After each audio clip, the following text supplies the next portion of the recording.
1 minute ago, Clive Davis arrested. Sylvester Stallone, breaks silence. Kash reveals, linked to Diddy.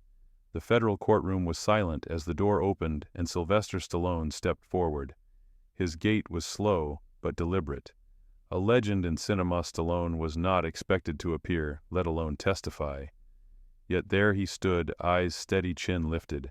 The gallery stirred, phones went down, every breath held. Judge Carter gave a short nod, allowing the testimony to begin. "I do," Stallone said when sworn in, his gravelly voice echoing off the wood-paneled walls. "I'm here to tell the truth, no matter who it implicates." Prosecutor Sarah Enwan moved with caution. "Mr. Stallone, did you have any direct or indirect social or professional engagements with the defendant?" Mr. Sean Combs: "Yes. I saw him at several industry events, parties, premieres, music awards. We weren't close, but I knew him. Enough to recognize what didn't feel right." "Can you describe one such moment?" Stallone's hands clenched slightly. "It was 2010, a private party in Los Angeles thrown by Diddy, high-profile crowd, music legends, young artists. I saw him talking to a young woman, early 20s. She looked scared. I overheard him say, 'You'll do what I say or you're done in this town.'" A murmur spread through the courtroom. The judge's gavel tapped once. Silence returned. "She said she didn't sign up for it. I didn't want to go through with something. I thought maybe it was just an argument, but now I know better." Stallone glanced at Cassie Ventura in the gallery. She was motionless, hands in her lap. When the Cassie story came out, he continued, when Wendy Williams shared hers, I couldn't stay quiet anymore. "And you believe this moment was part of a larger pattern?" Enwan asked. "Yes. I think there were dozens of moments like that, maybe hundreds." At this, the second major presence in the courtroom shifted. Kash Patel. Seated at the side table, the special counsel handpicked to oversee high-level investigations, leaned forward. This was what he had come for. "Your Honor," Patel said moments later. Standing, the prosecution formally introduces Mr. Stallone's testimony as pattern evidence establishing context and systemic behavior. But beyond that, I want to publicly acknowledge Mr. Stallone's courage." Stallone looked at him. "Speaking up late is better than silence forever," Patel continued. "But let me be clear, knowing and not acting can in legal terms imply complicity. Mr. Stallone knew. He's here now to fix that. And this court will protect every witness who chooses truth over fear." Gasps again. The gallery couldn't keep quiet. The judge addressed Patel. "Do you have documentation to support the broader implication?" Patel nodded. "Yes, Your Honor. Including financial trails linked to Mr. Clive Davis unsealed this morning." That name struck harder than any punch Stallone ever threw on screen. Clive Davis, icon, gatekeeper, alleged architect of a darker side of the industry, "Continue," said the judge. Patel tapped his folder and handed a document to the clerk. "We have evidence Davis funneled payments to intermediaries inside the Bureau to suppress investigations, including emails, message threads, and a confirmed transfer attempt into my own account, labeled as a consulting gift. That money is now frozen and reappropriated into the federal budget." Stallone blinked in disbelief. "And that's why we're here," Patel said, facing the gallery. "To dismantle not just a man, but the system behind him." The courtroom buzzed with low murmurs as Kash Patel rose, the insignia of special counsel embroidered discreetly on his lapel. He faced the bench with calm intensity. "Your Honor," he said, addressing Judge Carter, "before we proceed, I request that we enter into record several classified exhibits regarding attempts to obstruct this trial." The judge nodded solemnly. "Proceed." Kash handed over a thick envelope. "These include encrypted messages, offshore wire transfers, and internal communications indicating an attempt to bribe federal agents and tamper with evidence. The source of these transactions," he continued, turning toward the defense table where Clive Davis sat with arms folded, "is directly linked to Mr. Davis's financial entities." Gasps echoed through the courtroom. Diddy's team shifted uncomfortably, while Davis's attorneys whispered fiercely among themselves. Kash continued, My office has confirmed that over $2.3 million in funds were wired in incremental sums to compromised accounts allegedly held by intermediaries, posing as liaisons to FBI field agents. The accompanying messages, reviewed and verified by the Office of Inspector General, contained references to cleansing source files and requests for preview lists of cooperating individuals. Judge Carter raised a brow. Are you stating that federal law enforcement officials were targeted in an attempt to access witness identities? Yes, Your Honor, but the attempt failed. Our systems flagged the breach early.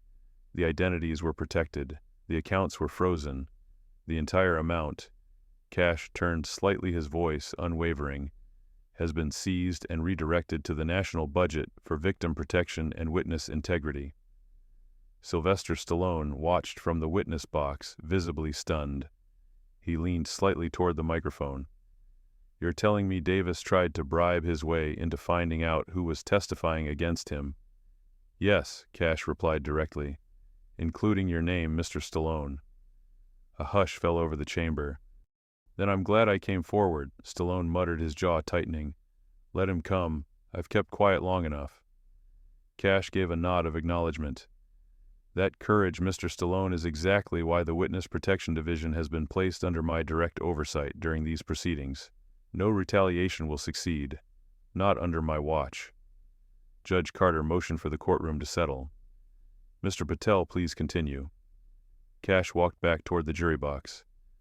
Ladies and gentlemen, what we are witnessing is not just a single individual on trial, but a network. A systemic exploitation machine enabled by silence, wealth, and a culture of fear. The testimony you've heard from Mr. Stallone is only the beginning. He tapped a document folder. We have timelines of parties' locations of so-called freak-offs, corroborated accounts, and now documented attempts to subvert justice itself. The prosecution played audio logs next. The first was a phone call intercepted via warrant. Yeah, get the names. I need to know who's singing. We can't let this go to trial with ghosts in the gallery. The voice was digitally altered but traced back to a burner phone, owned by a Davis-affiliated entity. It was enough to freeze the room in silence.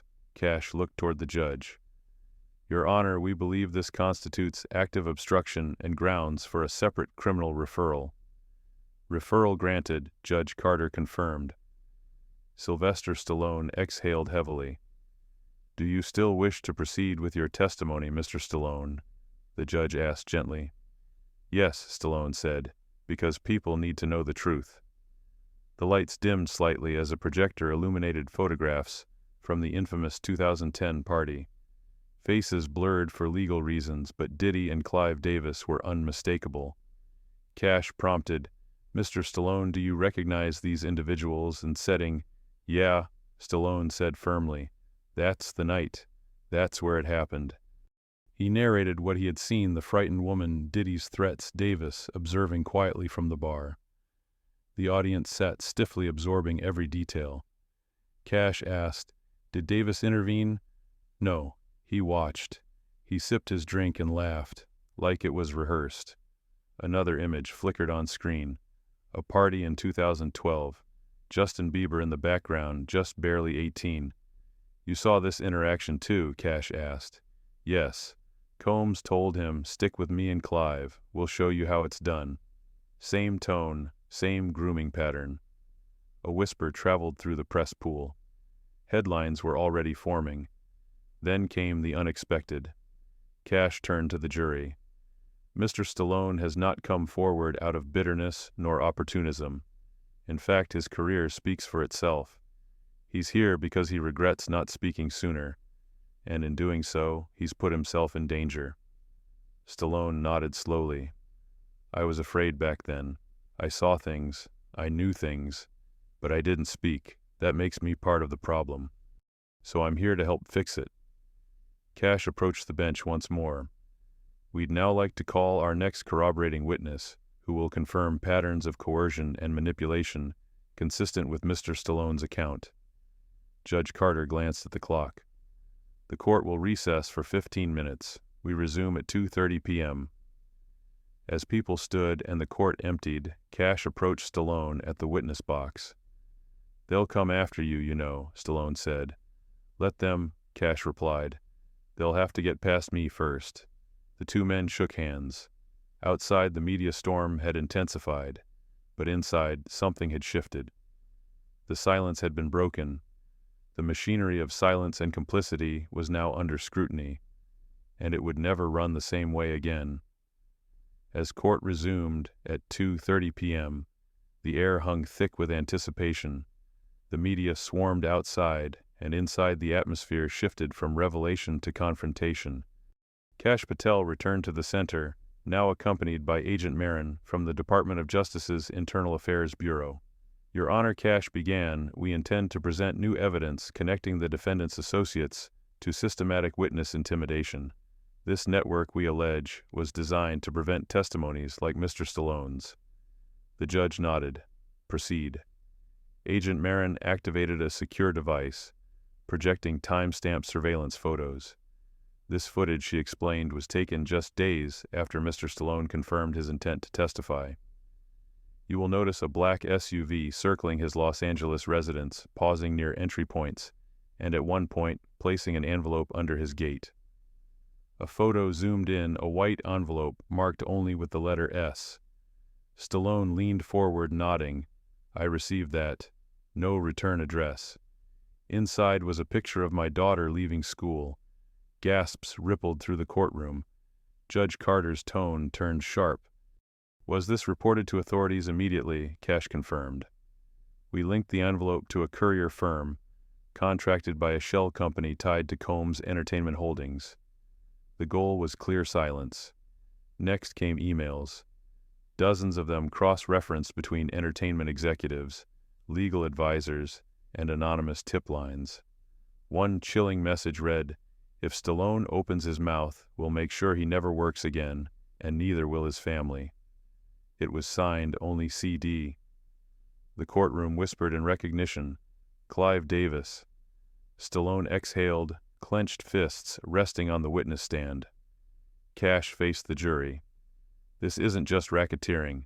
This is a playbook, and Mr. Davis wrote it." He turned back to Stallone. "Did you ever confront Davis directly?" "No," Stallone replied. "But I once asked why so many young performers disappeared after their first album. He just smiled and said, 'Not everyone's built for the climb.'"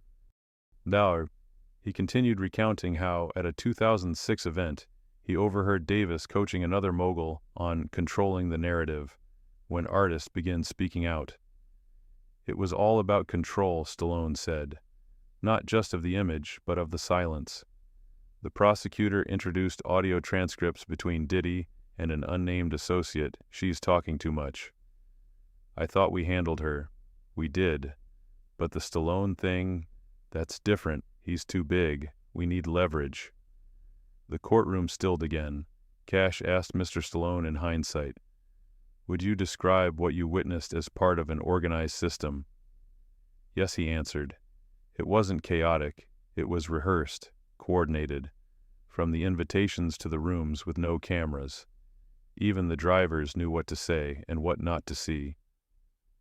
As silence lingered, Kash shifted focus. "We call our next witness Veronica Mayers, a former assistant to Mr. Combs." A woman in her late 30s approached the stand, her hands trembling slightly. Under oath, she confirmed Stallone's descriptions. She spoke of checklists used to track which guests entered, which rooms of coded tags used to classify female attendees based on potential. "I thought it was just for promotional targeting," she said tearfully. "But then I saw who got invited back, and who didn't make it out." The court watched her break down, offering no sound beyond the hum of recording equipment. As Kash walked her through a timeline, the jury's eyes turned from disbelief to horror. Veronica confirmed seeing Davis and Combs meet privately on several occasions, always before exclusive events. "Clive never said much in public," she explained, "but he always got final say, on music, on people, on who stayed silent." Stallone quietly wiped his eyes. Judge Carter recessed the court early that day. This proceeding now escalates from a singular criminal trial to a potential grand conspiracy. We advise the media to refrain from speculative coverage until all testimonies are recorded. Outside cameras rolled non-stop. Inside lines were being drawn. Stallone left the courtroom under U.S. Marshal escort. One reporter called out, "Are you afraid?" He stopped, turned, and said simply, "Not anymore." By the following morning, the media frenzy around Stallone's testimony had reached critical mass. Major networks rolled coverage around the clock. Social media was flooded with the now viral clip of Stallone declaring, "It's time for the truth to come out." At 9:00 a.m., court resumed with Special Prosecutor Kash stepping into frame, this time carrying a sealed evidence folder marked with the FBI emblem. "Your Honor," Patel said firmly this morning, "we are submitting digital evidence of attempted bribery of a federal officer by a senior music executive. That officer was myself." A ripple of gasps. Patel opened the folder and placed a printout onto the overhead projector. "This wire transfer," he said, "was made to an offshore account under my name without my consent. It was reported immediately. Origin Clive Davis's private fund." He clicked again. A screenshot of an encrypted message followed. "You don't have to prosecute this one hard. We can all win here." Signed, CD. The judge leaned forward. "Are you saying a sitting member of the industry attempted to bribe you during an active investigation?" "Yes, Your Honor. I froze the funds and submitted everything to the Department of Treasury. That money has now been absorbed into the Federal Integrity Reserve under congressional oversight." Stallone looked over at Patel with something between gratitude and awe. Kash turned to the jury. "That is the kind of influence we're fighting. Money, silence, and shadows. But not today." He continued introducing surveillance clips from 2023 Davis in a secure backroom with former federal consultants, two of whom were later placed on indefinite leave after the incident. At 10:15 a.m., the defense finally spoke. Diddy's lead attorney stood. "These allegations," he argued, "are not against my client. You're prosecuting ghosts. My client is not responsible for Davis or others." Kash nodded. "Which is why we are invoking the RICO Act. This is not just about Sean Combs. This is about a criminal enterprise involving coercion, abuse, bribery, and obstruction." Then came a bombshell audio from a protected informant. "Clive wants to know which witnesses have confirmed testimony. He says he can handle it if the list is secured. How money or fear?" As the audio faded, Kash stepped back. "We have identified a former federal contact who leaked portions of our protected witness list to third parties. That person is now in custody." Gasps. The judge called for a recess. Outside, reporters were speechless. Inside, the wheels of justice were turning faster than anyone expected. In the hallway, Stallone approached Patel. "You meant what you said about protecting witnesses." Kash nodded. "Every one of you. I want to name another name," Stallone whispered. Back in the courtroom, testimony resumed. Stallone returned to the stand. "In 2012, at another industry event, I saw a young man, early 20s, cornered by Davis. When I tried to intervene, I was told to let the game play out. That man was found overdosed 6 months later. No one questioned it." He paused. "I've stayed silent too long." The gallery was still. Next, Patel called a witness never expected, an IRS financial investigator named Felix Harmon. He confirmed a years-long audit into Combs Entertainment and Davis's holding companies. Shell firms, foreign transfers, payouts to silence NDA breaches, Harmon said. This wasn't a record label. It was a fortress of influence. Then came a dossier of payouts to security firms. $1.3 million in cash transfers over 5 years, all to one purpose: event management. Each payment, Harmon explained, aligns with major industry events where incidents were alleged. Every time something went wrong, someone got paid. Back at the stand, Patel turned to the jury. "Each of you has a choice. You can look away, or you can help end this." He paused. One of the victims was told she had no future unless she obeyed, that if she spoke out she'd disappear. That came from a voice we all once admired. He tapped the folder. But now her voice joins ours. Court was adjourned until the following morning. Outside, protesters began to gather, not against celebrities, against the system. The next morning, the courtroom atmosphere was tenser than ever. A line wrapped around the courthouse as protesters and supporters chanted outside. Inside, the buzz was electric. Something was coming. At 9:00 a.m., Kash Patel opened with a blunt statement. Today we begin naming the protectors of the predator. He introduced new evidence, a chain of encrypted communications from Clive Davis's personal assistant to a legal associate of Sean Combs. Package delivered. Same route. Should keep the fire off for a while. Kash pointed at the screen.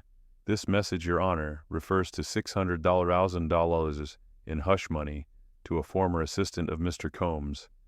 That money came through a Davis shell company in the Caymans. Then another shock, a subpoenaed email thread between Clive Davis and a senior retired FBI official. The subject line read, Mitigation Strategy. In the emails, Davis asked for strategic suggestions on calming federal heat and even hinted at leveraging mutual history. Judge Carter leaned forward. Is the prosecution alleging direct manipulation of law enforcement? We're not alleging, Kash replied. We're presenting. The federal agent in question has now turned state witness. A ripple ran through the courtroom. The next to testify was that very agent Robert Kane, formerly of FBI cybercrime. Kane sat upright, his expression solemn. I received $75,000 through a dummy trust. I was asked to flag soft spots in the DOJ case and provide tips on which officials might be sympathetic. And you complied, Patel asked. I did at first. Then I realized it was a criminal cover-up. A visible shift occurred in the courtroom. It was no longer just about Diddy. It was a network of collusion industry, government silence. Then came a surprise motion. Patel requested to reopen testimony from Stallone. Sylvester Stallone returned to the stand. His eyes were steady. I need to clarify one event. In 2010, I didn't just witness verbal coercion. I saw a security guard push that young woman into a private suite. I reported it to an event manager. Nothing happened. And that event manager now works for Clive Davis's foundation. Guan's voice was tight. Mr. Stallone, do you believe that was a coordinated pattern? I do now. Back then I didn't want to believe it, but there's no way it was a coincidence. Back in the gallery, Cassie Ventura lowered her head. Next, Patel presented a forensic breakdown of Combs Entertainment's finances. IRS agent Harmon returned to walk through a new set of findings. Between 2015 and 2021, Harmon said, Combs Entertainment and Davis Holdings paid over $4 million to third-party event coordinators, most without legitimate business addresses. He displayed a payment timeline alongside legal NDA filings. Each cluster of payments coincides with an NDA filing related to harassment, assault, or professional disputes. Patel addressed the jury. These aren't payouts. They're silencers. He paused. Then he dropped the next name. Ladies and gentlemen, one of the alleged victims has now identified a third-tier executive who managed transportation logistics for these events. That person is now cooperating with the DOJ. He paused. We have a signed affidavit describing how Clive Davis's team coordinated movements code for isolating guests or victims from phones, friends, and press. Another image appeared, a floor plan of Davis's infamous Beverly Hills mansion. Highlighted zones were marked restricted access, media staging, and quiet wing. These are not party planning zones. They are containment areas. Then Kash dropped the most disturbing detail yet. During one 2018 event, surveillance logs show over 37 phones were collected in a basket and locked away. One woman attempted to leave. Security intercepted her. She filed a police report. That report was withdrawn 72 hours later after a payment of $30,000. The gallery was silent. A juror covered their mouth. Next, Patel called an anonymous whistleblower from Davis's foundation, voice disguised, identity concealed.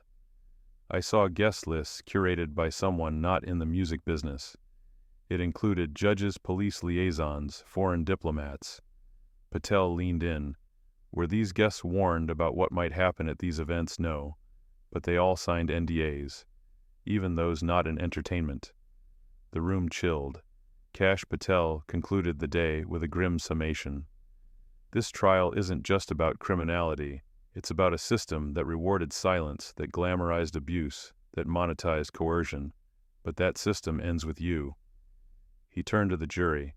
You are the firewall now. Judge Carter dismissed court for the day. Outside, the air was electric.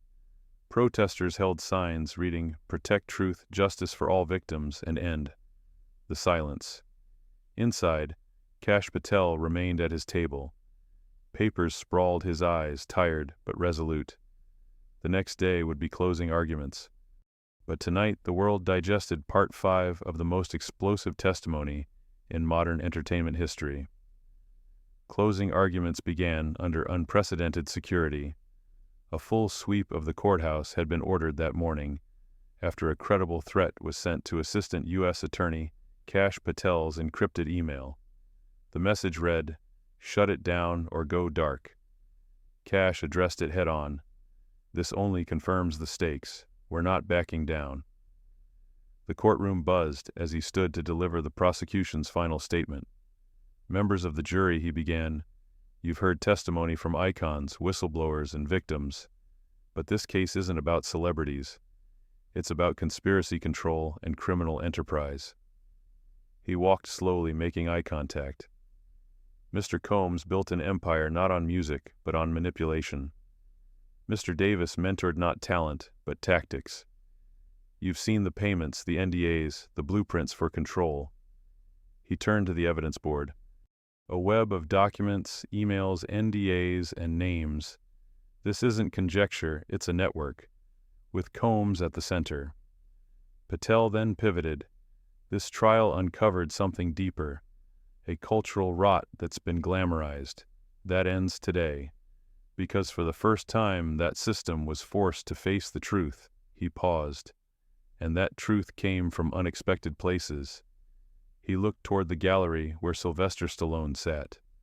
Mr. Stallone didn't come here for headlines. He came for atonement. He saw something, and he finally spoke.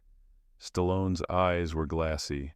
Kash continued, "Let that be a reminder. Silence protects the predator, but courage convicts him." Defense Attorney Reynolds followed with a composed, clinical approach. He blamed media frenzy, questioned memory accuracy, and called the prosecution's theory overreach born of optics. But the jury wasn't unmoved. Over the next 2 hours, Patel submitted final exhibits emails between Combs and a compliance officer listing engagement thresholds, essentially approval ratings, for which guests were allowed repeat invitations. Even victimization, he noted, was branded and managed. Outside the courtroom, cameras rolled as the world waited. When the jury retired for deliberation, the nation held its breath. 14 hours later, they returned. The verdict: guilty on 4 federal charges, including racketeering, witness tampering, and obstruction. The courtroom erupted. Some wept. Others stood in stunned silence. Clive Davis, whose investigation was just beginning, was not present. Kash Patel addressed the press that night. "This is not just a victory, it's a warning. To every predator who thinks fame is a shield, your time is over." Stallone issued a written statement. "I'm not a hero. I was late. But I'm here now, and I'll stay here until every voice is heard." In the days that followed, more figures came forward. Anonymous sources named other powerful names. Investigations spun off from this trial into new districts, new industries. And for the first time in decades, Hollywood held its breath, not for applause, but for accountability.